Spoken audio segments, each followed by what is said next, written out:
যখন আমি নিজেকে আবিষ্কার করলাম একটি অন্ধকার ঘরে, চোখ বাঁধা অবস্থায়, হাত করা পড়া অবস্থায়, তখন আমি নিজেই মিথ্যা বলছিলাম। আমি নিজেকে বলছিলাম যে হতে পারে না আমার সাথে এই কাজ করা হচ্ছে, হতে পারে না আমার দেশের সরকার তার দেশের একজন নাগরিকের সাথে এই কাজ করছে। আমি বলছিলাম হতে পারে না আমার দেশের দেশপ্রেমিক সেনা সদস্যরা, যাদেরকে তারা রক্ষা করার জন্য শপথ করেছে, তাদের সাথে এই কাজ করছে। আমি নিজেকে সান্ত্বনা দিচ্ছিলাম, হয়তো এই অবস্থা 24 ঘন্টার বেশি থাকবে না, কারণ সংবিধানের বিধান 24 ঘন্টার বেশি কাউকে বন্দী রাখা যায় না, আদালতে হাজির করতে হয়। কিন্তু আমি দেখলাম 24 ঘন্টা পেরিয়ে দিন হলো, দিন পেরিয়ে সপ্তাহ হলো, সপ্তাহ পেরিয়ে মাস, মাস পর 3 মাস, বছর, বছরের পর বছর, কিন্তু অন্ধকার ঘর থেকে আমি বেরোচ্ছি। আমি জানতেও পারিনি আমার শ্রদ্ধেয় পিতা, যার জন্য আমি আদালতে সংগ্রাম করছিলাম, তার কি হলো। যখন খাবার দিতে আসতো তখন আমি আকুতি মিনতি করতাম। সন্তান হিসেবে এতটুকু জানার অধিকার আমার নাই যে পিতার জন্য আমি সংগ্রাম করছিলাম, যার অন্যায়ের ব্যাপারে আমি কথা বলছিলাম, যার জন্য আমি একজন আজকে টার্গেটেড হয়ে গিয়েছি। মেনে নিলাম আমাকে এখান থেকে ছাড়বেন না, মেনে নিলাম আমাকে পরিবারের সাথে আমার যোগাযোগ করতে দিবেন না, কিন্তু সন্তান হিসেবে এতটুকু জানার অধিকার কেমন নাই যে আমার পিতা কি বেঁচে আছেন না মারা গেছে। সম্মানিত উপস্থিতি, আজকে আপনারা সবাই এসছেন আমার বইয়ের উন্মোচনের জন্য। আমি নিজেকে সে অন্ধকার ঘরে বলতাম, যদি আল্লাহ আমাকে জীবিত বের করেন তাহলে পরিবার নিয়ে চলে যাবার কোনোদিন পিছন দিকে তাকাবো না। আমি সেই নির্বোধ যে দেশের বাইরে পড়াশোনা করে দেশের বাইরে থাকার সুযোগ থাকা সত্ত্বেও দেশে এসেছি মনে করেছি যে মানুষের ভাগ্য পরিবর্তন করতে পারবো। আমি সেই নির্বোধ যে আস্থা রেখেছিলাম বাংলাদেশের বিচার ব্যবস্থার উপর। আমি সেই নির্বোধ যে বিশ্বাস করতাম আমাদের এই সংবিধান আমাদের অধিকার দেওয়ার জন্য যথেষ্ট। আমি নিজেকে বলেছিলাম, যদি বের হয়ে যাই, যদি আল্লাহ বের করেন, তাহলে আর কোনোদিন পেছন ফিরে তাকাবো না। স্ত্রী সন্তান মাকে নিয়ে চলে যাবো এই দেশ থেকে, যে আমার সাথে মানুষ তো দূরে থাক, পশুর অধিকারটুকু আমাকে দিচ্ছে না। একটি পশু পাখি জন্তু জানোয়ারকে যদি আলো বাতাস ভিন ঘরে মাসের পর মাস রাখা হয়, সে বাঁচবে না। একটা মানুষকে সে কীভাবে রাখে হবে। যেদিন আমাকে তারা বের করছিল আমি ধরে নিয়েছি এটাই শেষ। আমার কাছে খুশি লাগছিল এই যন্ত্রণা শেষ হবে, আর থাকতে হবে না এই অন্ধকার ঘরে, আর থাকতে না হবে না এই জীবন্ত কবরের ভিতরে। শেষ হয়ে আমি চলে যাবো সৃষ্টিকর্তার কাছে। সে প্রিয় মানুষদের যাদেরকে আমি ভালোবাসতাম, দুনিয়া তো তাদের দেখা পেলাম না।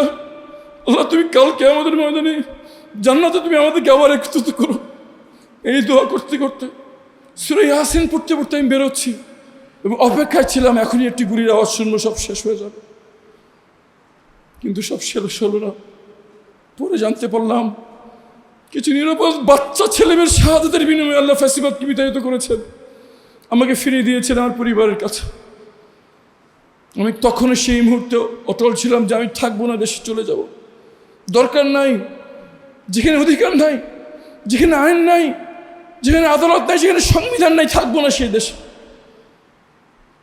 কিন্তু যখন সুমন ভাইয়ের মেয়ের দিকে তাকাই, যখন তার হাহাকার শুনি, যখন সে প্রশ্ন করে এখন আমার বাবা কোথায়, তখন মনে করি সৃষ্টিকর্তা আমাকে নিজ হাতে জীবিত রেখেছেন। আমার দায়িত্ব কথা বলা তাদের জন্য যারা জীবিত বের হতে পারে নাই। আমি যখন সুমন ভাইয়ের আর্তনাদ ছড়িয়েছি, বাবা তুমি আবার সুমনকে দেখছো, তখন বলি না, আসুক যত বিপদ, আসুক যত হুমকি, যাবো না এই দেশ থেকে। এই দেশের মানুষের অধিকার আদায় করে থাকবো এই দেশে ইনশাআল্লাহ। যে কদিন জীবিত আছি এই মানুষের অধিকার আদায়ের সংগ্রামে নিয়োজিত থাকবো ইনশাআল্লাহ। এই দেশের মানুষ রক্ত দিয়ে আমাদেরকে দ্বিতীয় জীবন দিয়েছেন। যে কদিন বেঁচে আছি, যে কদিন আল্লাহ হাত রেখেছেন, যেদিন কদিন কথা বলার সাহস আছে, কথা বলে যাব। আমার সঙ্গে উপদেষ্টা আমার বোন সঞ্জিদা, তাদের সংস্থা মায়ের ডাক, যখন আমি ছিলাম না তখন আমার পরিবার জানতো না কি করবে। তখন এই মায়ের ডাক ছিল আশাস্থল, যেখানে সব ভিক্টিমরা একসঙ্গে কথা বলতো, একসঙ্গে দাঁড়িয়ে সাহস পেত। আমাদের আর কেউ নেই, পরিবারগুলো আমাদের সাথে আছে। অন্তরে অন্তঃস্থল থেকে আমার বোন সানজিদা ইসলাম তুলি, তার মা, তার বোন, তার পরিবার, যারা আমার রক্তের আত্মীয়রা যখন আমাদের পাশে থাকে নেই, তারা আমাদের পাশে ছিল। যখন কাউকে আমরা কেউ আমাদেরকে চিনত না, তারা আমাদের খোঁজখবর নিয়েছে, কথা বলেছে, জিজ্ঞেস করতে কোনো সমস্যা আছে কিনা। আর পরিবার কৃতজ্ঞ, আমি কৃতজ্ঞ। আমি কৃতজ্ঞ ইউভয়েড এবং অন্যান্য ভিক্টিমদের সংগঠন।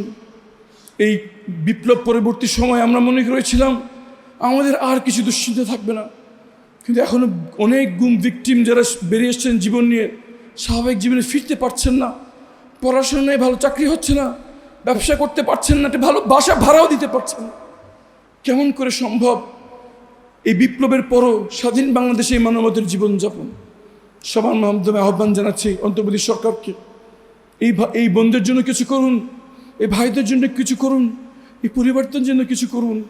এই কয়েকটা গুতিগরি পরিবার এই মানব ইতিহাসের বর্বরতম হিংস্রতার শিকার, তাদেরকে এভাবে অসহায় ছেড়ে দেবেন না। আমি অন্তত এখানে দাঁড়িয়ে আছি, কথা বলতে পারছি, একটা বই লেখার জন্য আমাকে সহযোগিতা করেছেন। আমি দেখেছি সাংবাদিক ভাইয়েরা সবাই এসছেন, কিন্তু হাজারো পরিবার কিন্তু আপনারা কেউ চেনেন না, তাদের কষ্ট কথা শোনার কেউ নাই। তারা ডাকলে একটা সাংবাদিক ভাই ফোনও ওঠান না। তাদের জন্য অন্তর্বর্তী সরকারকে আহ্বান জানাচ্ছি, কিছু একটা করুন। আর যদি সরকার কিছু না করে, বাংলাদেশের যারা গুণগ্রহী আছেন, মানব সেবক আছেন দেশের বাইরে, এসব পরিবারকে ভুলে যাবেন না। তাদের সাথে যা করা হয়েছে, তার এই দুনিয়ায় কোনো ক্ষতিপূরণ কোনোদিন সম্ভব না। হয়তো তাদের পাশে দাঁড়িয়ে সৃষ্টিকর্তাকে সন্তুষ্টি আমরা অর্জন করতে পারি। আজকে শুধু এই কথা বলে শেষ করছি, আমাদের হতাশ হলে চলবে না, আমাদের আস্থা রাখতে হবে। জুলাই যোদ্ধারা আমাদের আস্থার নতুন জীবন দিয়েছেন। যখন পুলিশ বাহিনী উধাও হয়ে গিয়েছিল, তখন বাচ্চা ছেলেমেয়েরা যাদেরকে তাদের পিতামাতা তাদের কাছ থেকে কিছু আশা করে না, তারা রাস্তা দিয়ে ট্রাফিক কন্ট্রোল করেছেন। এই বাচ্চা ছেলেমেয়েরা আমাদেরকে আবার স্বপ্ন দেখতে শিখিয়েছে। আমি আবার স্বপ্ন দেখি এমন বাংলাদেশের, যেখানে থাকবে না আঞ্চলিকতার বৈষম্য, যেখানে থাকবে না মতাদর্শ ধর্ম নিয়ে বৈষম্য। আমার শুধু চিনবে মানুষ, আমার শুধু চিনবে কে নাগরিক। সবাই কাঁধে কাঁধ মিলিয়ে, হাতে হাত মিলিয়ে, ভাই বোনের মতো সবাই একসাথে বসবাস করব এবং পরবর্তী বংশধরদের জন্য একটি সুখী, সমৃদ্ধশালী, ঐক্যের বাংলাদেশ রেখে যাবো ইনশাআল্লাহ। সবাইকে আহ্বান জানাচ্ছি, আসুন আমাদের এই গুম পরিবারে আমরা যে মাঠে নেমেছি, বাংলাদেশের তরুণরা যে মাঠে নেমেছে, সকল ভেদাভেদ ভুলে, পুরুষ নারী বয়স্ক সবাই আমাদের আমরা ভুলে যাই, আমরা মানুষ এবং নাগরিক। এই বাংলাদেশ আমাদের, এই বাংলাদেশকে আমাদেরকে পরিবর্তন করতেই হবে, এই বাংলাদেশকে আমাদের জন্য বসবাসযোগ্য করতেই হবে। এমন বাংলাদেশ আমাদের গড়তে হবে যেখানে সংবিধানের উপরে কেউ কথা বলতে পারবে না। একজন মানুষের অধিকার, সে যতই ক্ষমতাশীল ব্যক্তি হোক, সে যতই ক্ষমতাশীল দল হোক, সে যতই অধপত্যবাদী শক্তি হোক, আমার দেশের মানুষের অধিকার কেউ কোনোদিন নিতে পারবে না। এমন দেশ গড়ার কাজে আমরা আসুন সবাই একসঙ্গে ঝাঁপিয়ে পড়ি এবং নতুন বাংলাদেশের সূচনা না করে আমরা ঘরে ফিরব না। সবাইকে কষ্ট করে আসার জন্য, অনেকক্ষণ ধৈর্য ধরে কথা শোনার জন্য ধন্যবাদ।